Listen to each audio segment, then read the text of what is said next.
नमो भगवते वासुदेवाय।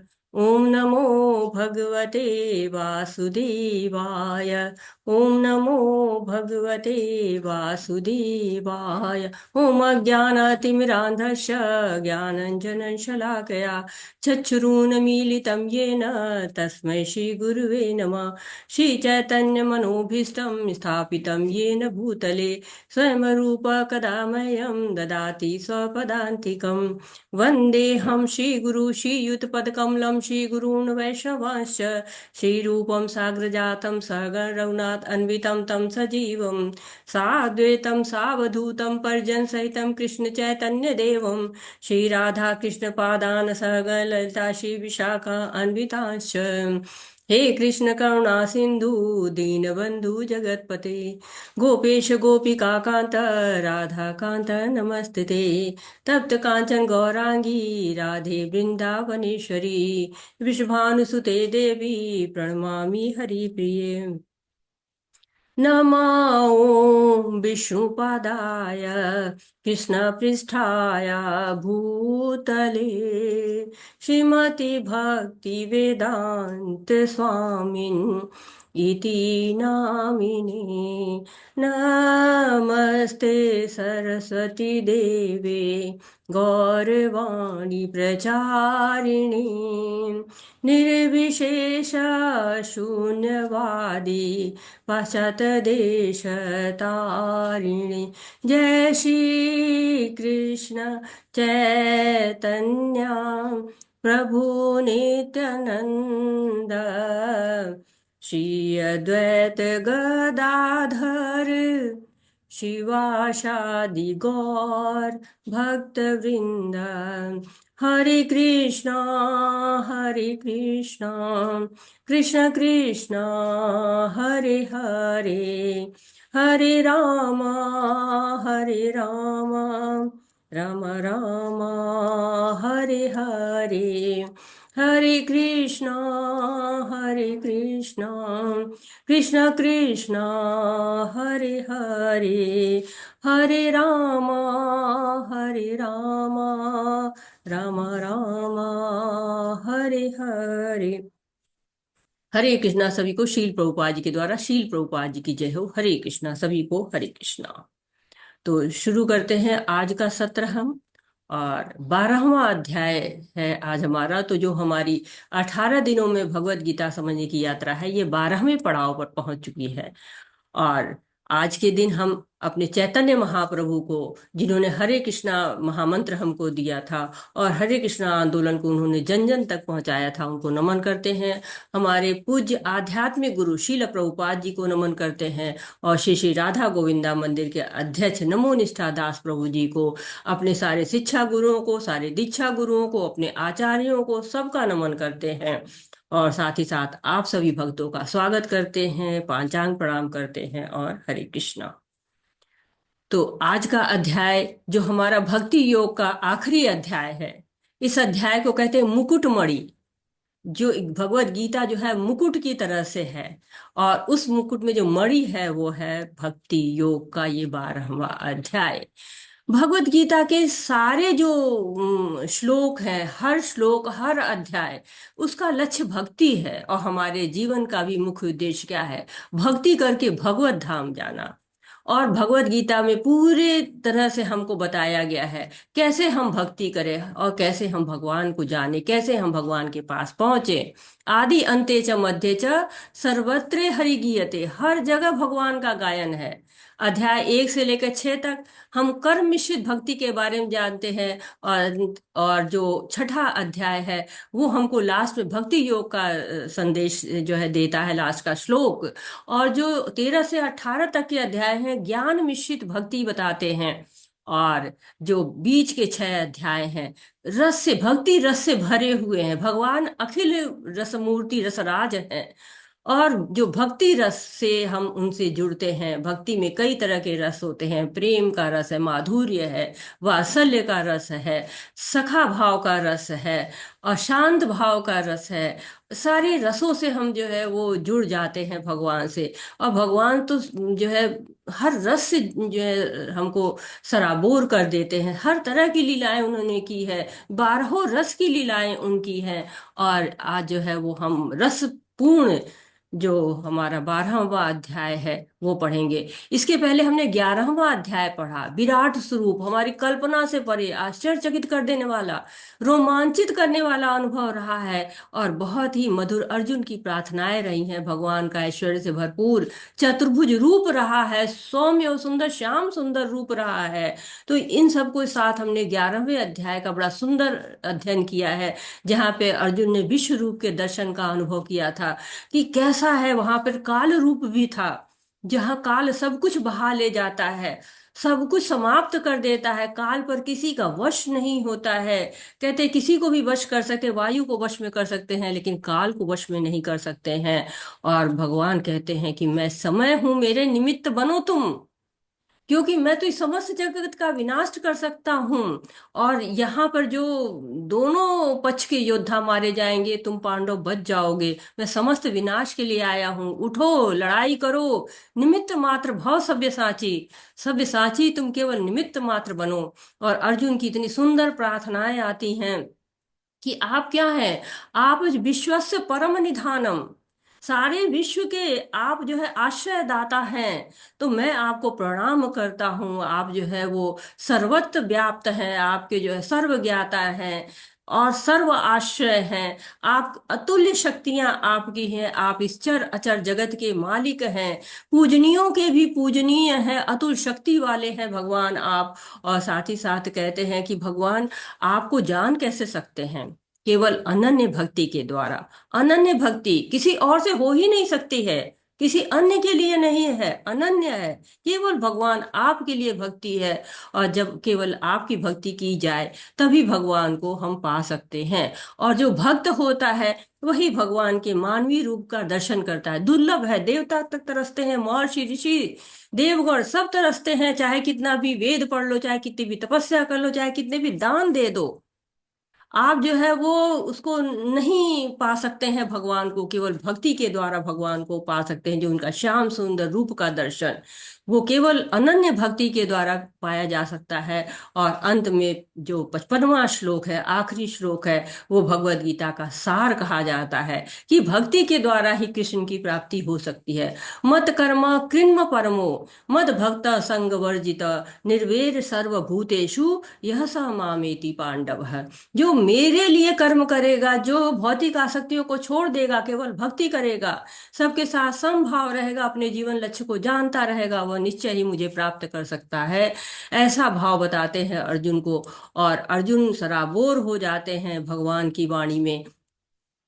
और भगवान की वाणी, पहले उन्होंने चतुश्लोकी गीता में भगवान की भक्ति का सार समझा था, भगवान के बारे में समझा था, भगवान के भक्तों के बारे में जाना था, और उनके साथ कैसे संबंध करते हैं ये जाना था। और कल जो है वो भगवान भगवत गीता का सार दे रहे हैं कि तुम मेरे लिए कर्म करो, तुम मेरे लिए जो है वो मेरी पूजा करो, तब तुम उस योग्य हो जाओगे कि तुम मुझे देख पाओगे, तुम मुझसे मिल पाओगे, तुम मेरे धाम को आ पाओगे। तो पहला श्लोक शुरू होता है अर्जुन की वाणी से। अर्जुन उवाच एवं सतत युक्ता ये भक्तास्त्वा पर्युपासते, ये चाप्यक्षरम अव्यक्तम तेषां के योग वित्तमः। अर्जुन ने पूछा, जो आपकी सेवा में सदैव तत्पर रहते हैं या जो अव्यक्त निर्विशेष ब्रह्म की पूजा करते हैं, इन दोनों में से किसे अधिक पूर्ण सिद्ध माना जाए। तो अर्जुन बता रहे हैं कि भगवान दो तरह के लोगों के बारे में आपने बात की है। एक तरह के लोग होते हैं जो निराकार ब्रह्म की पूजा करते हैं, और दूसरे तरह के लोग होते हैं जो भक्ति पूर्वक सेवा करते हैं। दोनों में कौन सी विधि श्रेष्ठ है? हमारी बुद्धि इतनी योग्य नहीं कि हम इसका निर्णय कर सकें, क्योंकि हम जो कार्य करते हैं हमें वही सही लगता है। गलत कार्य तो हम कर ही नहीं सकते हैं ना, हम गलत कार्य क्यों करेंगे जानते बूझते? हमको केवल दूसरे का काम गलत लगता है। क्यों? स्वयं का कार्य हमें सही लगता है, स्वर काम हमें श्रेष्ठ लगता है। लेकिन सच क्या है, श्रेष्ठ है क्या, ये भगवान बताएंगे। क्यों? क्यों? हम तो अपूर्ण है, हम तो पूर्ण है ही नहीं है, भगवान ही पूर्ण है। और ईशोपनिषद में कहा गया है, ओम पूर्णमदः पूर्णमिदं पूर्णात् पूर्णम् मुदच्यते पूर्णस्य पूर्णमादाय पूर्णमेवावशिष्यते। तो आप ही पूर्ण हैं। अपूर्ण में से कुछ पूर्ण निकाल भी दिया जाए तो भी वो पूर्ण रहते हैं। अगर कोई चीज में से कोई चीज निकाल दी जाती है, 1+1 - 1 कर दिए, 0 आ जाएगा। लेकिन पूर्ण में से पूर्ण निकल जाता है तो भी भगवान पूर्ण रहते हैं। तो ऐसे भगवान हैं हमारे। पर भगवान तो हमारे पास है नहीं जो हमें बताएं कि हाँ ये तुम गलत कर रहे हो। लेकिन है क्या? भगवान की वाणी है हमारे पास। कैसे? शास्त्र के रूप में। और शास्त्र भी ऐसे नहीं है कि हम आसानी से समझ लें, क्योंकि हमें तो हिंदी भी शुद्ध नहीं आती और शास्त्र सारे संस्कृत में लिखे हुए हैं। और फिर उसमें कितना भगवान ने क्या मर्म लिखा है, ये कौन बताएगा? ये भगवान के भक्त बता सकते हैं, गुरु और साधु। तो जब हमें अपनी समझ हमारी साथ न दे, तो हमें इनकी मदद लेनी चाहिए, क्योंकि हमारे अंदर तो चार दोष होते हैं। हम हमेशा चार दोषों से भरे हुए हैं। तो चार दोष कौन कौन से हैं? कोई बताना चाहेगा? हरे कृष्णा। कोई बताएगा कि चार दोष हमारे अंदर कौन कौन से होते हैं? हैंड रेज कर सकते हैं आप लोग।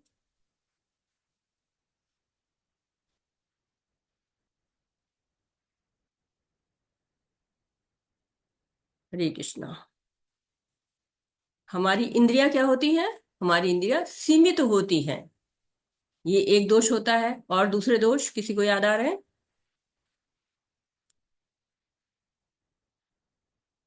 हरे कृष्णा। हम गलतियां करते हैं। राधा माता जी, हरे कृष्णा।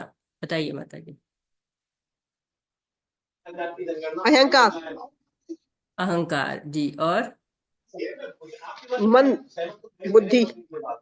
मन, बुद्धि और अहंकार। अच्छा माता जी, धन्यवाद माता जी। और कोई बताना चाहता है? हरे कृष्णा।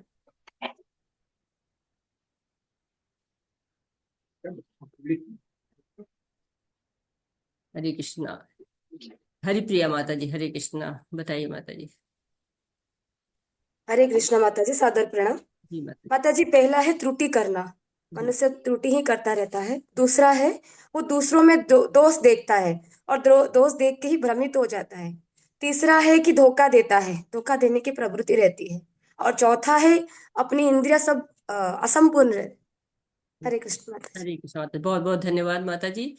मोहन नायक, हरे कृष्णा प्रभु जी है या माता जी, मुझे नहीं पता। हरे कृष्णा, अनम्यूट होइए। हरे कृष्ण माता जी। हरे कृष्णा प्रभु अ, जी। तो हम दूसरों को फंसाते हैं, हमारी इंद्रिय अपूर्ण है। हम्म, हम भोग में माया में फंसते हैं। जी माता जी, प्रभु जी बहुत सुंदर प्रभु जी, धन्यवाद। और भी कुछ बोलना चाहते हैं प्रभु जी? नहीं माता जी, तीन ही याद आ रहे। बहुत बढ़िया, धन्यवाद प्रभु जी। तो हमारे अंदर चार दोष होते हैं। पहला तो ये होता है कि हमारी इंद्रियां जो है वो भ्रमित हो जाती हैं। दूसरे, हमारी इंद्रियां सीमित होती हैं। और तीसरा होता है कि हम गलतियां करते हैं। और चौथा है कि हम जो है वो धोखा देने की प्रवृत्ति हमारे अंदर होती है। तो अभी अर्जुन के कुछ संशय बाकी हैं कि भगवान निराकार है कि साकार है। तो ये अध्याय जरूर आपको बहुत छोटा है, लेकिन बहुत ही जो है महत्वपूर्ण महत्वपूर्ण श्लोक है यहाँ पे। भगवान की भक्ति से सराबोर है ये। और पहले का जब युग होता था, तब कहते हैं ना कि सुर अलग होते थे और असुर अलग होते थे। दोनों के लोक ही अलग होते थे। कोई एक लोक में रहता था, कोई दूसरे लोक में रहता, कोई पृथ्वी लोक में है, तो कोई रसातल में है, कोई तुलातल में है, कोई जो है वो जनलोक में है। ऐसे सबके अलग अलग रहते थे। अब जो है फिर धीरे धीरे त्रेता युग आया। त्रेता युग में उसी लोक में अलग अलग एरिया हो गए। जैसे कि रावण अलग जगह रहता था, भगवान राम दूसरी जगह रहते थे। फिर फिर द्वापर आ गया। द्वापर में ऐसा हो गया कि एक ही गांव में असुर भी रहने लगे और सुर भी रहने लगे। अब धीरे धीरे हुआ क्या है कि अब एक ही शरीर में सुर भी रहते हैं और असुर भी रहते हैं। तो अब जो है वो सुर वाले जो है वो कुछ लोग सुर वाले गुणों को रखते हैं अपने अंदर, और कुछ लोग असुर वाले गुणों को अपने अंदर रहते हैं। तो सही गलत की पहचान बहुत मुश्किल हो जाती है। वो सही गलत की पहचान हमको केवल दे सकते हैं भगवान दे सकते हैं, गुरु दे सकते हैं, साधु दे सकते हैं, शास्त्र दे सकते हैं। और शास्त्र यानी कि इस भगवत गीता में भगवान ने बताया है कि हमें किसकी पूजा करनी चाहिए, कौन ज्यादा श्रेष्ठ है। वो इस अध्याय में हमको बताया जा रहा है, इस अध्याय के इन श्लोकों में। श्री भगवान उवाच मय्यावेश्य मनो ये माम नित्ययुक्ता उपासते श्रद्धया परयोपेतास्ते मे युक्त तमः मतः। श्री भगवान ने कहा, जो लोग अपने मन को मेरे साकार रूप में एकाग्र करते हैं और अत्यंत श्रद्धा पूर्वक मेरी पूजा करने में सदैव लगे रहते हैं, वे मेरे द्वारा परम सिद्ध माने जाते हैं। मय्यावेश्य मनो ये मां, मेरे में आवेशित करो अपने मन को। अब देखिए, जब हम भौतिक जगत में होते तो क्या करते हैं, निवेश करते हैं। कहते हैं ना, अपने अर्थ को यहाँ निवेश कर दिया, अपने धन को यहाँ निवेश कर दिया जाए। लेकिन भैया, मैया वेश मनोयमा, मेरे में आवेशित करो मन को। भगवान में निवेश नहीं करना, क्योंकि निवेश में हमेशा हमको प्रॉफिट की रहती है कि कितना प्रॉफिट होगा, कितना प्रॉफिट होगा, कितना इंटरेस्ट मिलेगा। लेकिन आवेशित करते हैं तो हम क्या करते हैं, पूरी श्रद्धा के साथ उनकी जुड़ जाते हैं, उनसे उनके ऊपर एकाग्र हो जाते हैं। ऐसा वजह है वो बता रहे हैं।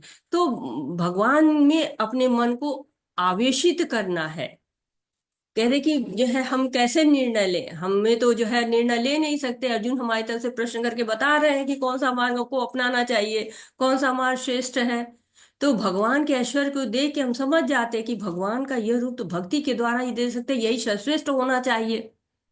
तो भगवान से हम जब उनके में मन को अपने आवेशित कर दें, जब हम उनसे जुड़ जाते हैं, तो हम भगवान को साकार रूप में ही उनको जान पाते हैं, उनकी सेवा कर पाते हैं। प्रभुपाद जी तात्पर्य में कहते हैं कि जो भगवान के साकार रूप को मानते हैं, भगवान उनको श्रेष्ठ मानते हैं। क्यों मानते हैं? क्योंकि उनका हर कार्य ही कृष्ण भावना भावित होता है। शुद्ध भक्त हमेशा भगवान के कार्यों को, जैसे श्रवण करना है, कीर्तन करना है, शास्त्र पढ़ना है, भोग बनाना है, मंदिर की साफ सफाई करनी है, भगवान के बर्तनों को साफ करना है, ढेर सारे कार्य होते हैं। भगवान का भक्त उसी में लगा रहता है। कुछ लोग सोचते हैं कि मंदिर में क्या है, जो है जाओ गाओ नाचो अच्छा प्रसाद खाओ, ऐसा नहीं है। मंदिर के भक्त ब्रह्म मुहूर्त से देर रात तक बहुत सारे कार्य करते हैं। और जब जन्माष्टमी आ जाती है, राधा अष्टमी आ जाती है, फेस्टिवल्स आते हैं, तो उनके कार्यों में और ज्यादा वृद्धि हो जाती है। बहुत से लोग ऐसे जो संसार की परेशानी से दुखी होकर मंदिर में भक्ति के लिए, मौज मनाने के लिए चले जाते हैं, लेकिन यहाँ की जो दिनचर्या होती है उससे भाग खड़े होते हैं। तो भगवान हमें सुविधा देने के लिए अर्च विग्रह रूप में स्वयं आके खड़े हो जाते हैं कि पूजा करो, मेरी सेवा करो, अपने मन को मुझ में आवेशित करो। जब मुझ में आवेशित करोगे मन को, तब तो मुझे प्राप्त कर पाओगे। और देखिए ना, मनुष्य रूप को ही ये सुविधा प्राप्त है कि वो सेवा कर सकता है भगवान की। देवता लोग भी कहते हैं ना, भक्ति नहीं कर पाते हैं। क्यों? इतना ऐश्वर्य हो जाता है, बहुत भोग हो जाता है, उनकी भक्ति भी डगमगा जाती है। जो मनुष्य रूप होता है वही भक्ति करने के लिए सबसे सुंदर रूप माना गया है। सामान्यतः आध्यात्मवादियों को दो श्रेणी में विभाजित किया जाता है। कोई पढ़ना चाहता है? हरे कृष्णा, अगर कोई पढ़ना चाहता है तो पढ़ सकता है। सुनीता माता जी पढ़िए। सामान्यतः अध्यात्मवादियों को दो श्रेणियों में विभाजित किया जा सकता है। निर्विशेषवादी तथा सगुणवादी। सगुणवादी भक्त अपनी संपूर्ण शक्ति से परमेश्वर की सेवा कर निर्वेशवादी भी कृष्ण की सेवा करता है, किंतु प्रत्यक्ष रूप से न करके वह अप्रत्यक्ष ब्रह्म का ध्यान करता है। इस अध्याय में हम देखेंगे कि परम सत्य की अनुभूति की विभिन्न विधियों में भक्ति योग सर्वोत्कृष्ट है।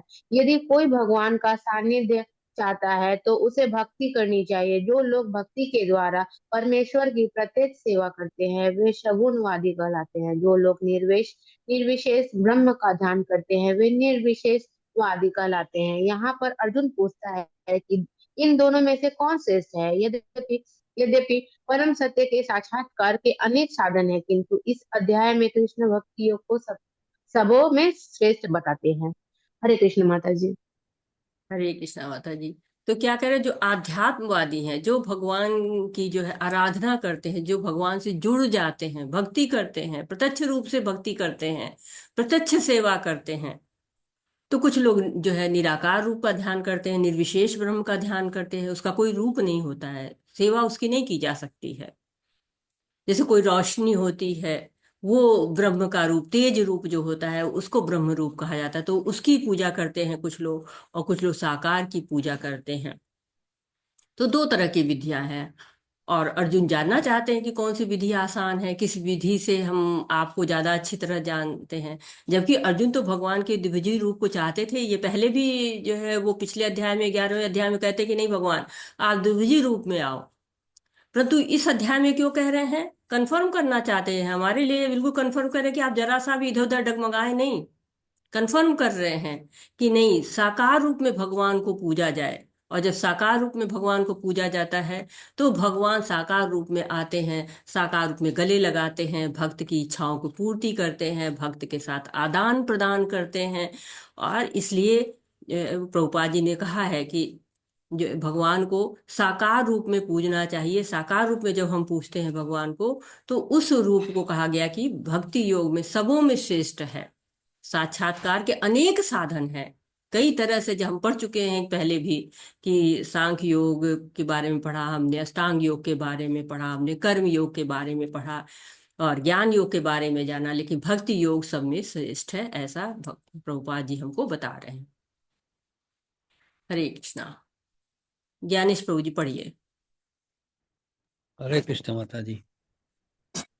लेकिन जो लोग अपनी इंद्रियों को वश में करके तथा सर्वों के प्रति समभाव रखकर परम सत्य की निराकार कल्पना के अंतर्गत उस अव्यक्त की पूरी तरह से पूजा करते हैं, जो इंद्रियों की अनुभूति के परे हैं, सर्वव्यापी हैं, अकल्पनीय हैं, अपरिवर्तनीय हैं, अचल तथा ध्रुव हैं, वे समस्त लोगों के कल्याण में संलग्न रहकर, माता जी वो मेरा हैंड डाउन कर, हाँ जी प्रभु जी। संलग्न रहकर अंततः मुझे प्राप्त करते हैं। हरे कृष्ण। हरे कृष्णा। तो बता रहे कि जो लोग, अब यहाँ पे बात की जा रही है कि जो लोग भक्त या परम सिद्ध होते हैं, वो लोग तो सच्चिदानंद रूप की पूजा करते हैं। लेकिन एक तरह के और लोग हैं जो कि निराकारवादी होते हैं, वो भगवान के ऐश्वर्य की तरफ आकर्षित हो जाते हैं, अप्रत्यक्ष विधि से, अव्यक्त रूप से भगवान की पूजा करते हैं। तो कहते हैं कि ये भगवान कृष्ण की पूजा करते हैं, परंतु निराकार रूप होने का रस का अनुभव उनको नहीं हो पाता है, क्योंकि आत्मा हमेशा आनंद का अनुभव करना चाहती है।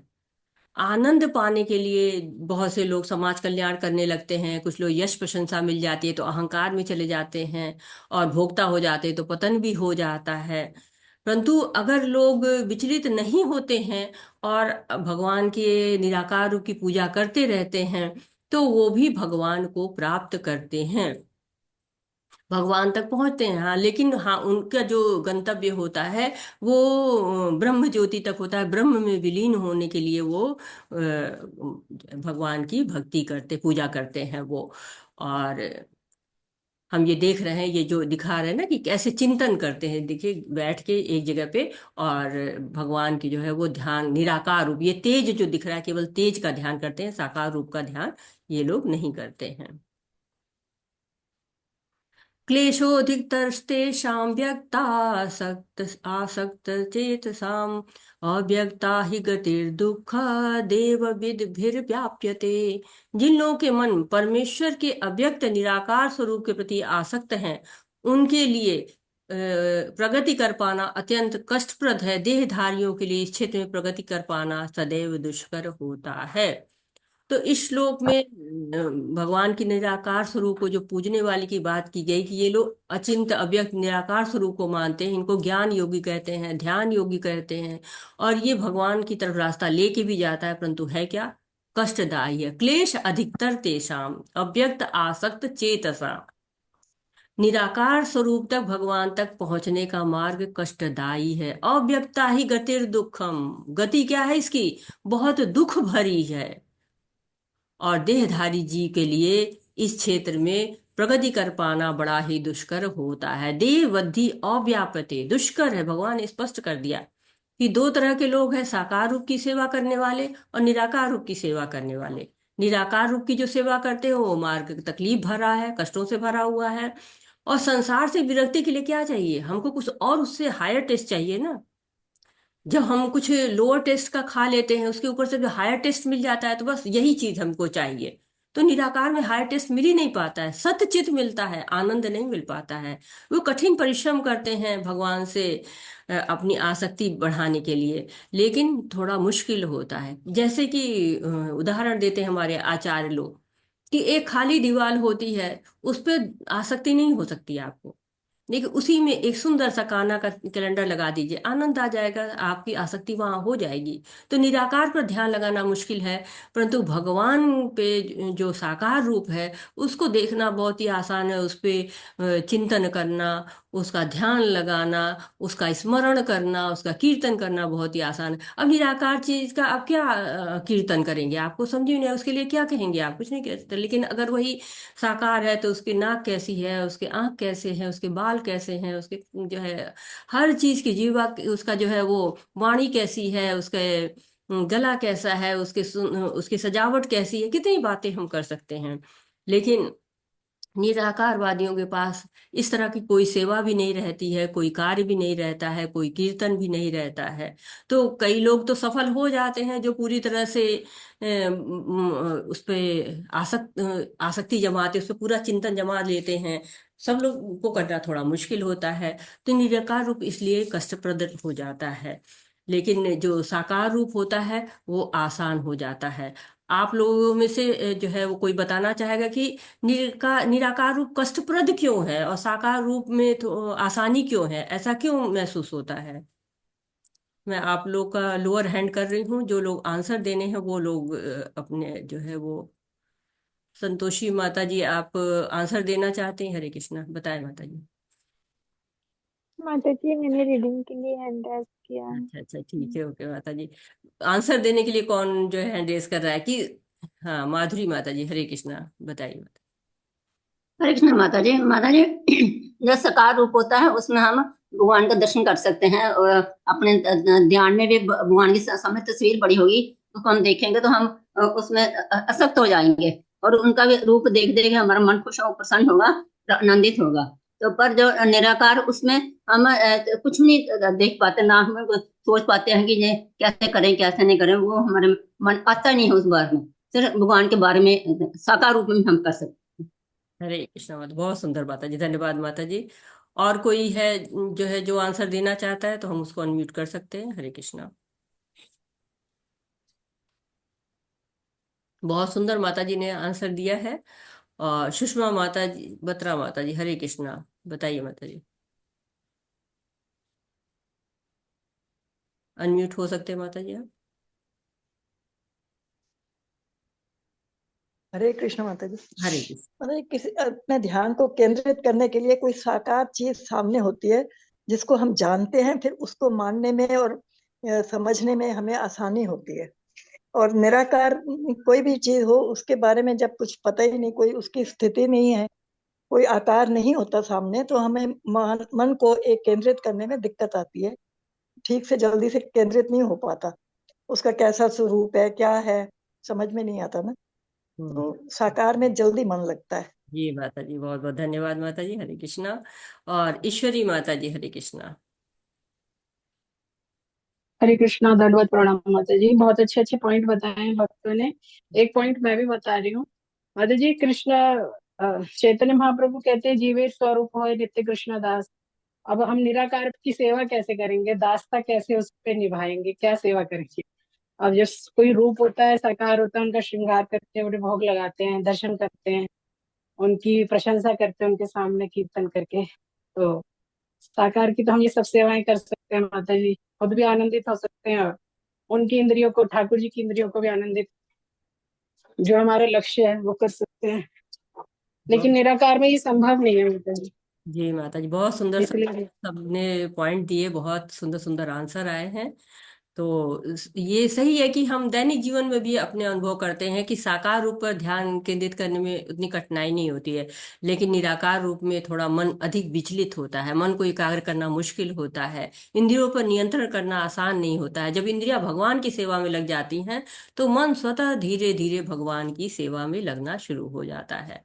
और जब हम सेवा जिसकी करते हैं उससे हमें प्रेम हो जाता है। प्रभुपाद जी कहते थे, उन्होंने उदाहरण बताते थे कि जब नई बहू घर में आती है तो बहू घर में आती है, सब बड़े उल्लास में रहते हैं, लेकिन अभी उससे प्रेम उतना नहीं होता है। उल्लास सबका रहता है, बहुत वेलकम होता है उसका, बहुत सुंदर सुंदर प्रोग्राम्स होते रहते हैं, लेकिन उसके से प्रेम कब होता है? जब वो सेवा करना शुरू करती है, अपनी सास का, अपने ससुर का, अपने पति का, अपने जो छोटे हैं उनका, जब सबके सेवा करती है तब उससे लोगों को प्रेम होना शुरू हो जाता है, धीरे धीरे वो प्रेम विकसित हो जाता है। तो सेवा करने से ही प्रेम विकसित होता है। जब हम भी भगवान की सेवा करते हैं तो भगवान का प्रेम हम में विकसित हो जाता है। भगवान हमें प्रेम करते हैं और हम भगवान को प्रेम करते हैं। ये तु सर्वाणि कर्माणि मयि सन्न्यस्य मत्परा अनन्येनैव योगेन मां ध्यायन्त उपासते तेषामहं समुद्धर्ता मृत्युसंसारसागरात् भवामि न चिरात् पार्थ मय्यावेशितचेतसाम्। जो अपने कार्यों को मुझ में अर्पित करके तथा अविचलित भाव से मेरी भक्ति करते हुए मेरी पूजा करते हैं और अपने चित्तों को मुझ पर स्थिर करके निरंतर मेरा ध्यान करते हैं, उनके लिए हे पार्थ मैं जन्म मृत्यु के सागर से शीघ्र उद्धार करने वाला हूँ। तो भक्ति करना आसान है क्योंकि विचलन नहीं होता। और निराकारवादी पहले संसार को छोड़ते हैं और जब रास्ता कष्टप्रद लगता है तो फिर संसार में पड़ जाते हैं। देहाभिमान के कारण, आपको शरीर पहचानने के कारण उपासना करनी बहुत कठिन होती है। घर बार छोड़कर जाते हैं, किसी पवित्र स्थान की तलाश करते हैं, फिर इंद्रियों का नियंत्रण करते हैं, फिर भौतिक अस्तित्व का त्याग करते हैं और भगवान जो निराकार स्वरूप है, जो सर्वव्यापी है, अकल्पनीय है, अपरिवर्तनीय है, अचल है, अटल है, और साथ ही साथ हम उसकी अनुभूति इंद्रियों से कर ही नहीं सकते। पर समस्या क्या है, कलयुग में पवित्र और एकांत स्थान लाएं कहाँ से? माताएं बच्चे तो घर छोड़ के जा नहीं सकते, और घर के स्वामी चले जाएंगे तो परिवार का पालन पोषण कौन करेगा? तो ये सब कारण है जो जो ये निराकारवादियों का मार्ग कठिन होता जाता है, परंतु भक्ति के मार्ग में कोई बाधा नहीं है। और भक्ति जो है वो हमको शुद्ध करती जाती है। कभी भी कहीं से भी शुरू कर दे सकते हैं, कोई शुद्धि की बहुत पहले से आवश्यकता नहीं है। भक्ति करते करते शुद्धि आ जाती है। और भक्त अपना ही नहीं कल्याण करते, औरों का भी कल्याण करते हैं। लोगों को प्रसाद खिलाते हैं, लोगों को हरे कृष्णा महामंत्र सुनाते हैं, जिस पत्ते का फल चढ़ाते हैं, फूल चढ़ाते हैं, वो पेड़ भी भगवान की सेवा में जुड़ जाता है। तो अपना ही नहीं जो है कल्याण करते हैं, बल्कि सारे जो है जगत का कल्याण करते हैं। और भगवान कहते तेषाम महासमुद्रता मृत्यु संसार सागरात। तो ये जो संसार का सागर की तरह से, भव सागर इसको कहा जाता है, जन्म मृत्यु जरा व्याधि की इसमें समस्याएं हैं, उनसे भी भगवान शीघ्र उद्धार कर देते हैं। इस भव सागर से हाथ पकड़ के ले जाते हैं। जैसे चित्र में देख रहे हैं ना आप लोग कि भगवान पंछी वाहन जो है गरुड़ उनका है, उस पर सवार होके आ रहे हैं और भक्त को भव सागर से निकाल ले जाते हैं। हम हाथ खड़ा कर देते हैं और भगवान हमारे जो है वो हमको हाथ पकड़ के ले जाते हैं। जो लोग भगवान के रूप, नाम, गुण, लीला, धाम के बारे में नहीं जानते हैं, वो केवल ब्रह्म में लीन हो जाते हैं। दोनों ही भगवान को प्राप्त करते हैं, लेकिन भक्त भगवान का सतचित आनंद स्वरूप प्राप्त करता है। सत्य क्या है? शाश्वत। चित्त क्या है? ज्ञान। और आनंद क्या है? आनंद जो कहते हैं कि जो आनंद जो चित्त से आता है, एकदम जो है वो ज्ञान से भरा हुआ शाश्वत आनंद, जो कभी समाप्ति होने वाला नहीं है। तो ब्रह्म में जो लीन होने वाले हैं वो सत्य चित्त तो प्राप्त कर लेते हैं, लेकिन आनंद नहीं प्राप्त कर पाते हैं। जैसे होता है ना, आपको एक कमरे में बंद कर दिया जाए, सारी सुख सुविधाओं से लैश कर दिया जाए, फिर भी आप वहां ज्यादा देर तक नहीं रुक पाएंगे। क्यों? आत्मा और आनंद के लिए प्रयास करती रहती है, और आनंद उसको चाहिए। आनंद भयो अभ्यासा, इसलिए पतन के चांस हो जाते हैं। परंतु भक्ति करके भगवत धाम जाके भगवान के साथ आनंद की प्राप्ति की जा सकती है। ब्रह्म संहिता में कहा गया कि सहस्त्रों लक्ष्मियां भगवान की सेवा करती हैं। ये सब क्या है? भगवान की भक्त हैं। भगवान कहते हैं ना कि सर्वधर्मान परित्यज्य माम एकम शरणम व्रज अहम त्वाम सर्व पापेभ्यो मोक्षयिष्यामि मा शुचः। भगवान गारंटी वारंटी सब दे रहे हैं कि मेरी शरण में आओ, मैं तुम्हें पापों से मुक्त करा दूंगा। और जिस भाव से भगवान को याद करेंगे भगवान उसी रूप में मिल जाएंगे। कहते हैं ना, यम यम वापि स्मरण भावे त्यजन्ते कलेवरम तम तमेवेति कौन्तेव सदा तद भाव भाविता। तो जिस भाव से भगवान के पास जाएंगे वहां वो उस रूप में उनको प्राप्त कर लेंगे। भक्त क्या होते हैं? भक्त जो है वो ऐसे होते हैं, जैसे बिल्ली का उदाहरण दिया गया है कि बिल्ली चूहे को ले जाती है तो वो बहुत क्रूर होती है, लेकिन जब अपने बच्चों को ले जाती है तो बिल्कुल संभाल के ले जाती है। उसके पलट बंदर का बच्चा क्या होता है? बंदर का बच्चा जो है अपनी माँ को पकड़ लेता है। सारी जिम्मेदारी की नहीं होती, बच्चे की होती है कि बच्चा माँ को कस के पकड़े रहे। लेकिन बिल्ली जो है वो बच्चा होती है तो बिल्ली की जिम्मेदारी होती है कि वो ले जाके सुरक्षित ले जाए। तो हम बिल्ली के बच्चों की तरह से है, जहाँ पे भगवान हमको बिल्कुल सुरक्षित तरीके से अपने धाम लेके जाते हैं और हमें अपने पास रखते हैं, हमको आनंद देते हैं। हमको इस मृत्यु संसार सागरात से जब हम अपने चित्त को उनमें आवेशित कर देते हैं तो वो मुझे हमें छुड़ा कर ले जाते हैं। मय्येव मन आधस्त्वा मयि बुद्धि निवेश्य निवशस्यसि मय्येव अतः ऊर्ध्व न संशय। मुझ भगवान में अपने चित्त को स्थिर करो और सारी बुद्धि मुझ में लगाओ, इस प्रकार तुम निसंदेह मुझ में सदैव वास करोगे। तो भगवान ने बता दिया। अब भगवान बता रहे हैं कि कैसे भक्ति के भी अलग अलग लेवल्स होते हैं। हर चीज का लेवल होता है ना, भक्ति का भी लेवल है। तो बता रहे हैं कि साकार रूप में भक्ति किस प्रकार कर सकते हैं। अब वो अभी तो उन्होंने बताया कि निराकार और साकार में साकार श्रेष्ठ है, और अब बता रहे हैं कि साकार रूप में भक्ति कैसे होते। तो क्या, जिनका प्रेम भगवान के प्रति विकसित हो चुका है, ऐसा भक्त अनन्य भक्त होता है। अनन्य भक्त ऐसी भक्ति जो श्री कृष्ण के अतिरिक्त किसी और को समर्पित ही नहीं है, सिर्फ एक का ही चिंतन है। जो भगवान ने कहा ना, तस्मात् सर्व कालेषु माम अनुस्मर युद्ध च, सदैव भगवान का चिंतन करो और युद्ध करो।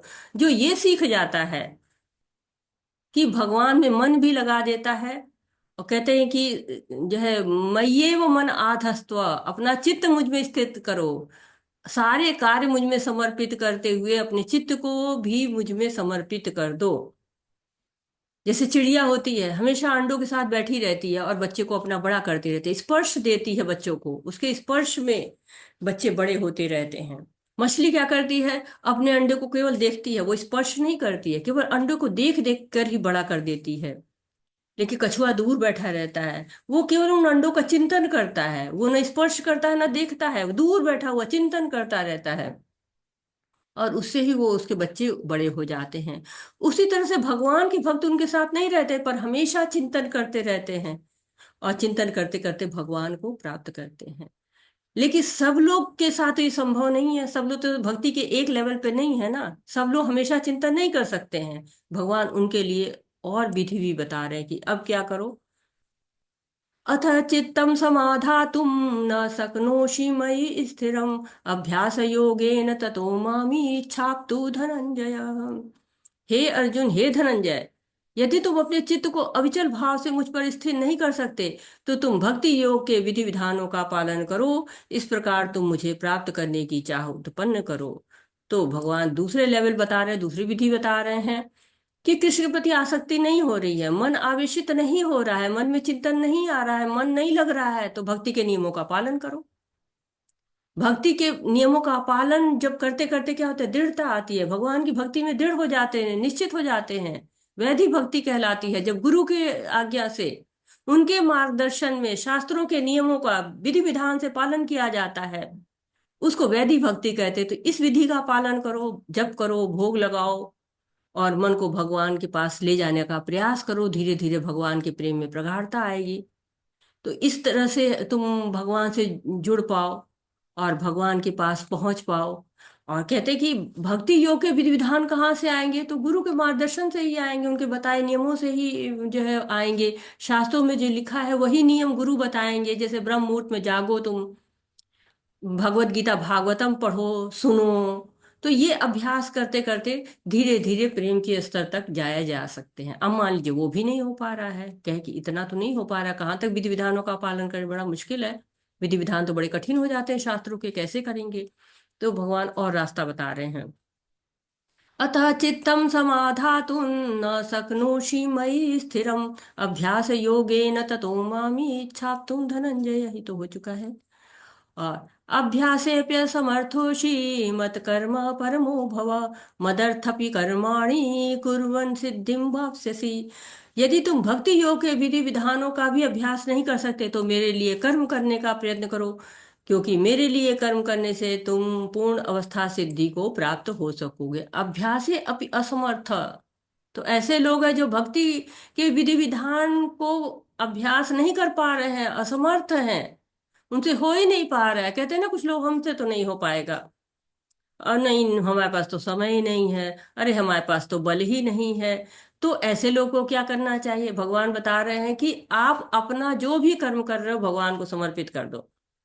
जैसे कोई घर बना रहा है तो भगवान के मंदिर बनाओ, भगवान की सेवा में अर्पित करो। सफाई अच्छे से आती है, भगवान के मंदिर साफ कर दो। पढ़ाई आती है तो पढ़ना अच्छा लगता है तो भगवद गीता पढ़ो, दूसरों को पढ़ के सुनाओ। गाना आता है तो भगवान का कीर्तन करो। अगर गाने लिखने आते तो भगवान के भजन लिखो। जो भी प्रतिभा आपके अंदर है वो भगवान को समर्पित कर दो। क्यों? प्रतिभा आई कहाँ से है? भगवान से आई है। आप बहुत अच्छा गाते हैं, हो सकता है कल सवेरे उठे गा ही ना पाए, तो वहां वाणी कहाँ से आई है? भगवान से आई है। तो भगवान को थैंक यू बोलना पड़ेगा ना, कि हाँ जो भी हमें कर्म आ रहे हैं वो सब भगवान की सेवा में लगा दो। छोटी छोटी चीजों के लिए हम थैंक यू बोलते हैं, भगवान ने हमको पूरी व्यवस्था की है तो फिर भी हम थैंक यू नहीं बोलना चाहते हैं, तो ये क्या होता है? ये तो उचित नहीं है ना। हमें भगवान की सेवा करनी चाहिए, विधि विधानों का पालन करना चाहिए। विधि विधानों का पालन करना चाहिए तो भगवान में मन लगेगा। और भगवान जी पहले भी बता चुके हैं, 9वें अध्याय में उन्होंने कहा, यत करोषि यश्नोषि यज्जो होषि ददाश्यत। जो कुछ भी करते हो, जो खाते हो, जो तप करते हो, जो दान करते हो, सब कुछ मुझे जो है वो दान करो। तो होता है कहीं कहीं पर परिवार में विरोध हो जाता है, कुछ और प्रॉब्लम आ जाती है, लोग नहीं कर पाते, तो जो भी कर्म करो, भक्ति नहीं हो पा रही, चिंतन नहीं हो पा रहा है, तो अपने कर्मों को समर्पित कर दो। अब कुछ है कि इसमें भी बड़ी बाधा आ रही है, कुछ लोग इसके लिए भी तैयार नहीं होते कि नहीं, तो फिर क्या है? ये जो श्लोक है, यत करोषि यशनाशी यज्जो होषि ददाशियत यत तपस्यासी कौन्तेय तत्कुरुष्व अर्पण, ये 9वें अध्याय का श्लोक है, 9.27 लिखा है ना, कि हे कुंती पुत्र, तुम जो कुछ करते हो, जो कुछ खाते हो, जो कुछ अर्पित करते हो या दान देते हो, और जो भी तपस्या करते हो, मुझे अर्पित करते हुए करो। तो सब कुछ क्या करना है? भगवान के लिए करना है, सारे कर्मों को करना है। लेकिन जो नहीं कर पा रहा है उसके लिए और भी विधि विधान बता रहे हैं भगवान। अथेतदप्यशक्तोषि कर्तुं मद्योगमाश्रितः सर्वकर्म फल त्यागम ततः कुरु यथात्मवान। अगर हालांकि आप इस चेतना में काम करने में असमर्थ हैं तो अपने काम के सभी परिणामों को त्याग देने की कोशिश करें और आत्म स्थित होने की कोशिश करें। तो क्या बता रहे हैं भगवान? कि कुछ कारण हो सकता है आप अपने कर्म समर्पित नहीं कर पा रहे हो, कोई हिचकिचाहट है, कोई बाधा है, कोई व्यवधान आ रहा है, कोई बात नहीं, अपने कर्म फलों से आसक्त मत हो। कर्म नहीं अर्पण कर रहे हो मत करो, लेकिन उसे आसक्त भी ना हो। आसक्त नहीं होगे तो क्या होगा? कर्म बंधन नहीं होगा। आसक्त हो जाएंगे तो कर्म बंधन हो जाएगा। कर्म बंधन जो है वो कहते हैं ना कि ऐसे जकड़ते हैं कि फिर आप सेवा करने लायक रहते ही नहीं है, सेवा भाव मन में आता ही नहीं है। फिर तो हम उस एक कर्म से दूसरे कर्म, दूसरे से तीसरे कर्म करते चले जाते हैं। और कई बार ऐसा होता है कि हम कर्म कर रहे हैं और बड़ी प्रशंसा मिल रही है तो उसमें इतने अहंकारित होते चले जा रहे हैं कि वो भाव ही समाप्त हो जाता है। तो भगवान कहते हैं ना कि अपना मन मुझ में लगाओ, मन नहीं लगता तो भक्ति के नियमों का पालन करो, नियमों का पालन नहीं हो रहा तो कर्म मुझ में समर्पित करो, कर्म भी समर्पित नहीं कर पा रहे हो तो कर्म फलों से आसक्ति मत रखो। भगवान क्या कह रहे हैं? कुछ तो प्रयास करो, कुछ तो आगे आओ, एक कदम बढ़ाओ, मैं तुम्हें रास्ता तुम्हारा सुलभ करूंगा। तो इतने ऑप्शन कौन देता है? कोई भी कंपनी इतने ऑफर तो नहीं देती है, कोई भी माता पिता भी इतने ऑप्शन नहीं देते हैं, स्कूल कॉलेज भी इतने ऑप्शन नहीं देते हैं, नौकरी भी इतने ऑप्शन नहीं देती है। लेकिन भगवान क्या रहे कि तुम आओ, एक कदम बढ़ाओ, मैं तुम्हारा हाथ पकड़ के तुम्हें आगे बढ़ाऊंगा। कर्म से आसक्ति नहीं करोगे तो क्या होगा? कुछ दिन में तुम मेरे लिए कर्म करना शुरू कर दोगे। और जब मेरे लिए कर्म करोगे तो विधि विधानों का पालन करना भी शुरू कर दोगे, और जब विधि का विधानों का पालन करोगे तो मन तो अपने आप ही लग जाएगा। और अभी भी आपकी आसक्ति इतनी ज्यादा है यहाँ पर इस भौतिक जगत में, बहुत ज्यादा है, तो क्या करना चाहिए ये अगले श्लोक में भगवान बता रहे हैं। श्रेयो हि ज्ञानम अभ्यासात् ज्ञान ध्यानम विशिष्यते ध्यानात् कर्म फल त्यागात् शांतिर अनंतरम। यदि आप इस अभ्यास में नहीं जा सकते हैं तो आप अपने को ज्ञान में संलग्न करें। ज्ञान से बेहतर हालांकि ध्यान है, और ध्यान से बेहतर काम के फलों का त्याग है, और इस तरह के त्याग से मन को शांति मिलती है। तो भगवान कह रहे कि तुम कर्म फलों से आसक्त हो, अभी वैरागी नहीं आ रहा है, तो तुम्हें ज्ञान का अनुशीलन करना चाहिए। क्यों कि ज्ञान के द्वारा क्या सही है क्या गलत है जान सकते हैं, और ज्ञान के द्वारा ही वैराग्य आ जाता है। जब हम जान जाते हैं कि हम शरीर नहीं आत्मा है, वैराग्य आना शुरू हो जाता है। शमशान में देखिए लोग को कितना वैराग्य आता है, फिर तो लगता है कि सारा वैराग्य यहीं पर है। वो बात अलग है कि वो भौतिक संसार में आते ही सारा भूल जाते हैं और फिर आसक्ति में आ जाते हैं। तो जब वैराग्य आ जाता है, ज्ञान आता है, वैराग्य आता है, जब हम समझ जाते हैं कि हम बार बार इसी जन्म मरण के चक्र में चले जाएंगे अगर हम भगवान के पास नहीं जाएंगे, तो कर्म फलों से आसक्ति समाप्त होने लगती है। क्योंकि वैराग्य नहीं आ रहा है तो क्यों, ज्ञान की कमी है। और भगवान से आसक्ति का अर्थ होता है कि कर्म फलों से आसक्ति समाप्त हो रही है। लकड़ी गीली है तो आग नहीं पकड़ेगी ना, पहले लकड़ी को सुखाना पड़ता है, तो सूखेगी कैसे, ज्ञान के अनुशीलन से। ज्ञान जब आना शुरू होता है तो कर्म फलों से आसक्ति अपने आप समाप्त होने लगती है। तो हमें करना क्या है, भगवान के विषय में ज्ञान प्राप्त करना है, जिससे हमारा मन ध्यान धीरे धीरे लगने लगेगा। हमने जाना ना, भागवतम में कहा गया कृत्य अध्यायते विष्णु त्रेतायाम यजते मखे द्वापरे परिचर्यायाम कलौद तद हरि कीर्तनम। तो जब हम कलयुग में हरि कीर्तन करते हैं, हमें शास्त्रों के अनुसार कार्य करना चाहिए ना। कहा गया है कि कलयुग में हरि कीर्तन से ही आपको भगवान की प्राप्ति होगी। तो शास्त्रों के अनुसार कर करें।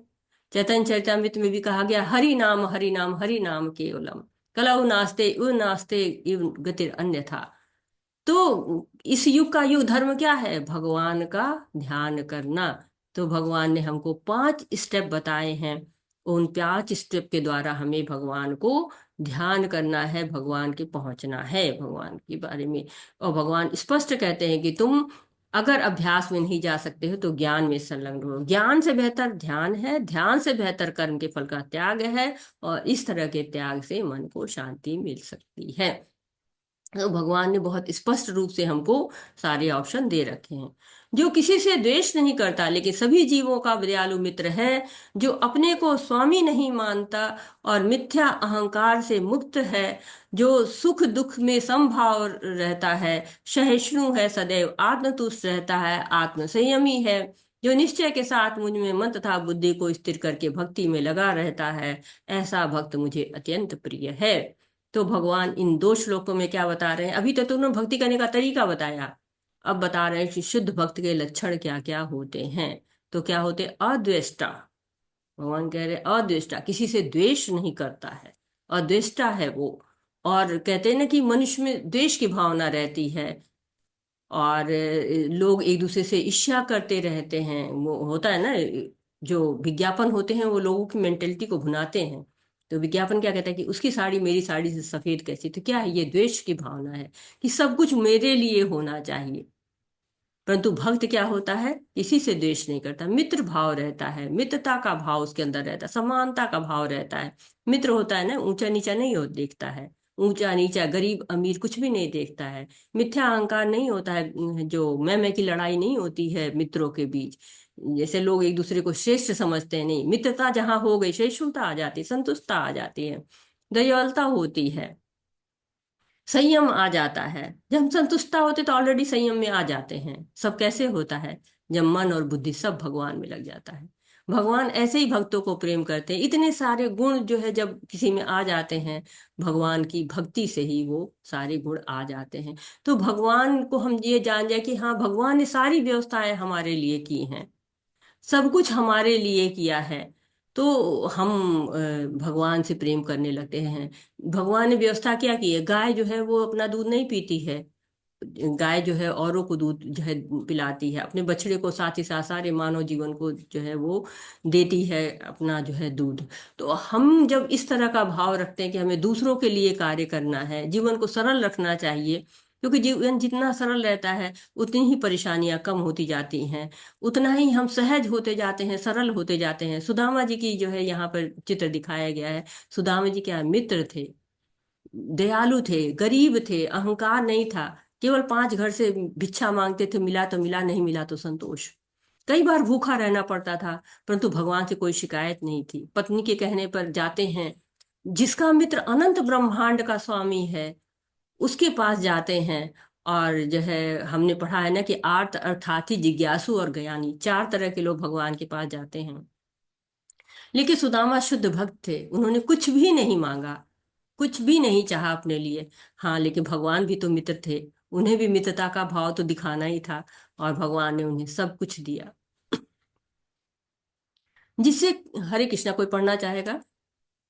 हरे कृष्णा। रोशनी माता जी पढ़िए। हरे कृष्णा माता जी। जिससे किसी को कष्ट नहीं पहुंचता तथा जो अन्य किसी के द्वारा विचलित नहीं किया जाता, जो सुख दुख में भय तथा चिंता में संभाव रहता है, वह मुझे अत्यंत प्रिय है। हरे कृष्णा माता जी। हरे कृष्णा माता जी, बहुत बहुत धन्यवाद। तो भगवान और लक्षणों के बारे में बता रहे हैं कि जो ऐसा होता है कि विचलित नहीं होता है, किसी भी समय में विचलित नहीं होता है, सुख हो चाहे दुख हो, भय हो, चिंता हो, हम बड़ी जल्दी विचलन में आ जाते हैं। हमको तुरंत लगने लगता है, अरे ऐसा कैसे है, मेरे साथ ऐसा क्यों हुआ, तुरंत भय में आ जाते हैं। लेकिन जो भक्त होता है वो विचलन में नहीं आता है। वो क्या मानता है, ये भी भगवान की अनुकंपा है, जो हो गया अपने मन की हो गई तो हरि कृपा, नहीं हुई तो हरि इच्छा। और ये चित्र दिखा रहा है, भागवतम में का है ये चित्र, जो शिव जी बैठे हुए हैं, माता पार्वती साथ में बैठी हुई हैं, और ध्यान किसका लगा रहे हैं, विष्णु जी का ध्यान लगा रहे हैं यहाँ पर। और कहते हैं कि ये भी कहानी थोड़ी सी भागवतम में है कि सारे देवतागण बैठे हैं, नारद मुनि बैठे हैं, सब कथा सुन रहे हैं, और इतने में चित्रकेतु नाम का गंधर्व आता है और शिव जी का उपहास करता है, इतनी सुंदर पत्नी बैठी है, तुम भगवान को देख रहे हो। पर शिव जी भक्त हैं, वो विचलित नहीं होते हैं, सुख दुख में समान रहते हैं। लेकिन माता पार्वती शिव जी का अपमान नहीं सह पाती हैं और चित्रकेतु को श्राप दे देती हैं, वो अगले जन्म में राक्षस बन जाता है। इस तरह से चित्रकेतु के 3 जन्मों की कहानी आप भागवतम में पढ़ सकते हैं। मेरा ऐसा भक्त जो सामान्य कार्यकलापों पर आश्रित नहीं है, जो शुद्ध है, दक्ष है, चिंता रहित है, समस्त कष्टों से रहित है, और किसी फल के लिए प्रयत्नशील नहीं होता, मुझे अतिशय प्रिय है। तो भगवान जो है वो और बता रहे हैं कि जो भौतिक चिंताओं से दूर रहता है, चिंता मुक्त रहता है, भौतिक पद उसको नहीं चाहिए। और यहाँ पे हरिदास ठाकुर को दिखा रहे हैं कि हरिदास ठाकुर जो है वो कैसे थे, कि शुद्ध थे, कष्टों से रहित थे, चिंता मुक्त थे, बिना विचलन के थे। जो वैश्या आती है उनके पास और उनको भेजा जाता है कि जाके उनके पास जाओ जिससे उनका नाम खराब हो, लेकिन वो कह, बैठिए माता, आप बैठिए, मैं जप कर लेता हूँ फिर आपसे मिलता हूँ। एक दिन आती है वैश्या, फिर दूसरे दिन आती है, फिर जो है वो कहते मैं जप कर लेता हूँ, और वो पूरी रात जप करते रहते वैश्या उनके सामने बैठी रहती है। उसको तो कहा गया था, उसको उसका धन मिल रहा था। तीसरी रात फिर आती है, लेकिन हरिदास ठाकुर को सुनते सुनते हरे कृष्ण महामंत्र, वो भी भक्त बन जाती है। तो भक्त हमेशा समभाव रहता है, आत्मा के स्तर पर सोचता है। ऐसे भक्त भगवान को प्रिय होते हैं, कर्मों के फल के प्रति अनासक्त रहता है। अगर इस गुण को धारण कर लिया जाए तो भगवान के प्रिय बना जा सकता है। तो एक तरह से भगवान बता रहे हैं कि तुम मेरे कैसे प्रिय बन सकते हो, जो न कभी हर्षित होता है, न शोक करता है, जो न पछताता है, न इच्छा करता है, तथा शुभ तथा अशुभ दोनों प्रकार की वस्तुओं का परित्याग कर देता है, ऐसा भक्त मुझे अत्यंत प्रिय है। तो कह रहे हैं कि जो भौतिक सुख है उसको छूता ही नहीं है, दुख उसको छूता ही नहीं है, न खुशी में उछल जाता है, न दुख आने पर रोने लगता है, सब कृष्ण कृपा मानता है। और यहाँ पर प्रहलाद महाराज की कहानी सुनाई गई कि कितना जो है दिखाई जा रही है, चित्र में है कि प्रहलाद महाराज को कितना कष्ट दिया, उनके पिता ने कष्ट दिया, असुरों के घर में पैदा हुए थे, इसके बाद भी वो भगवान की ही जो है वो सेवा करते रहे, भगवान का ही नाम उच्चारण करते रहे। भक्त भगवान की सेवा करता है, प्रसन्न होता है। सेवा न मिल पाए तो जरूर उसको सुख होता है, लेकिन अगर सेवा में बहुत ही खुश रहता है, शुभ अशुभ से दूर रहता है, केवल भगवान के बारे में सोचता है, मन बुद्धि से भगवान की सेवा करता है, किसी भी प्रकार के अंधविश्वास में वो नहीं पड़ता है। जो मित्रों तथा शत्रुओं के लिए समान है, जो मान तथा अपमान, शीत तथा गर्मी, सुख तथा दुख, यश तथा अपयश में समभाव रहता है, जो दूषित संगति से सदैव मुक्त रहता है, जो सदैव मौन और किसी भी वस्तु से संतुष्ट रहता है, जो किसी प्रकार के घर बार की परवाह नहीं करता, जो ज्ञान में दृढ़ है, जो भक्ति में संलग्न है, ऐसा पुरुष मुझे अत्यंत प्रिय है। तो भगवान बता रहे हैं कि जो मौन रहता है, इसका अर्थ ये कहते नहीं कि वो मौनी बाबा है, उसको बोलना नहीं आता। इसका अर्थ है कि वो ग्राम्य कथाएं नहीं करता है, वो अनर्गल भाव से नहीं बोलता है, केवल भगवान के बारे में बोलता है, सांसारिक चीजों से उसे मतलब नहीं, सांसारिक बातें होते ही वो मौन हो जाता है। घर बार की परवाह नहीं करता, यानी कि घर से आसक्त नहीं होता है। अगर उसकी जिम्मेदारी है तो वो पूरा करता है, लेकिन आसक्ति नहीं है। अच्छा स्वादिष्ट भोजन मिल जाए तो संतुष्ट, न मिले तो संतुष्ट, अच्छा आवास मिल जाए तो संतुष्ट, नहीं मिले तो पेड़ के नीचे सो गए। तो आसक्ति और प्रेम में अंतर होता है। प्रेम करता है लेकिन आसक्ति उसकी नहीं रहती है। अपने परिवार से उसको प्रेम है लेकिन आसक्ति नहीं। जैसे धृतराष्ट्र थे, धृतराष्ट्र को अपने पुत्रों से क्या थी? आसक्ति थे। आसक्ति में क्या होता है? सही गलत का भेद ही समाप्त हो जाता है। अपने पुत्र के लिए राजगद्दी चाह रहा है, जबकि पांडव भी उसी के वंशज हैं, लेकिन वो पांडव क्या, माम का पांडवाश्चैव, मेरे और पांडु के पुत्र क्या कर रहे हैं। तो प्रेम में क्या होता है, गलत सही के समझा जा सकता है, लेकिन जब आसक्ति हो जाती है तो नहीं समझ पाते। जैसे माता पिता अपने बच्चे से प्रेम करते हैं तो उन्हें गलत होने पर समझाते हैं, और अच्छा कार्य होता है तो पुरस्कार देते हैं। ये संस्कार है कि माता पिता का कर्तव्य होता है कि बच्चे को सही गलत का भेद करना सिखाएं। और आचार्य तो ये कहते हैं कि अगर आप ऐसा नहीं कर सकते हैं, आप उसको भगवान का ज्ञान नहीं दे सकते हैं, सही गलत का भेद नहीं सिखा सकते, अच्छा नागरिक नहीं बना सकते हैं, तो आपको पुत्र जनने का कोई भी अधिकार नहीं है। तो जो ज्ञान में दृढ़ हो जाता है उसके लिए न कोई मित्र है न कोई शत्रु है, वो भक्ति में लगा रहता है। जैसे कि हमने देखा अम्बरीश महाराज को, वो भगवान के बहुत भक्त थे, राज ऋषि थे। राज ऋषि राजा भी होते थे और ऋषि भी होते थे। तो कहे कि उनको ज्ञान दिया जाता था। हमने पढ़ा है ना चौथे अध्याय में कि एवं परंपरा प्राप्ति इदम राज ऋषियो विधि विदु स काल नेह माता योगो नष्टा परम तपः। तो राजा अपने धर्म के अनुसार जो है राज्य को चला सके, इसके लिए उनको ये ज्ञान दिया जाता था। तो कहते हैं ना कि जैसा राज्य कार्य करेगा वैसी प्रजा कार्य करेगी, और जैसा राजा का आचरण होगा वैसा प्रजा का आचरण होगा। कहते हैं यत यत आचरती श्रेष्ठा, जैसे जैसे महापुरुष कार्य करते हैं वैसे वैसे ही जो है सामान्य जन कार्य करते। तो यहाँ अम्बरीश महाराज की जो है कथा को दिखाया जा रहा है। दुर्वासा ऋषि उनसे बहुत नाराज हो जाते हैं। एकादशी का व्रत करते हैं अम्बरीश महाराज, और निर्जला व्रत था उनका। और दुर्वासा ऋषि आते हैं और दुर्वासा ऋषि को बहुत आदर देते हैं अम्बरीश महाराज, उनको बैठाते हैं, आसन देते हैं, और फिर वो जाते हैं दुर्वासा ऋषि नहाने के लिए नदी में।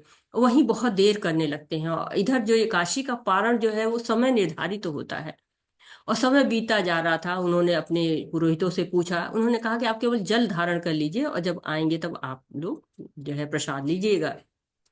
जब ऐसा सुनते हैं वो, तो वो अम्बरीश महाराज जल ले लेते हैं, और दुर्वासा ऋषि को पता चल जाता है। वो एक बाल तोड़ते हैं, अपना एक राक्षसी उत्पन्न करते हैं, और वो राजा अम्बरीश को मारने के लिए जो है वो दौड़ती है।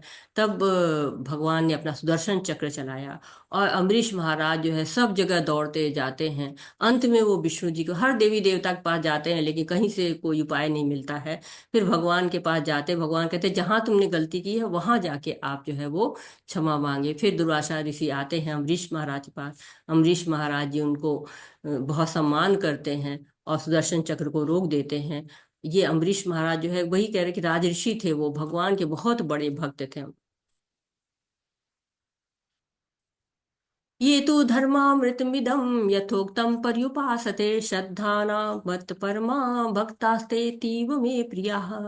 जो इस भक्ति के अमर पथ का अनुसरण करते हैं और जो मुझे ही अपने चरम लक्ष्य बनाकर श्रद्धा सहित पूर्ण रूपेण संलग्न रहते हैं, वे भक्त मुझे अत्यधिक प्रिय हैं। तो भगवान भक्ति की श्रेष्ठता के बारे में अब बता रहे हैं कि भगवान तक पहुंचने के कई मार्ग हैं, पर भक्त क्या होता है? सर्वश्रेष्ठ होता है जो भक्ति करता है, भक्तों की संगत करता है। जब भक्तों की संगत करता है तो उसे आसक्ति आती है, श्रद्धा के साथ आसक्ति के साथ कीर्तन करता है, भक्ति के विधि विधानों का पालन करता है, तो भगवान प्राप्ति का एकमात्र सुगम उपाय क्या है? भगवान की भक्ति।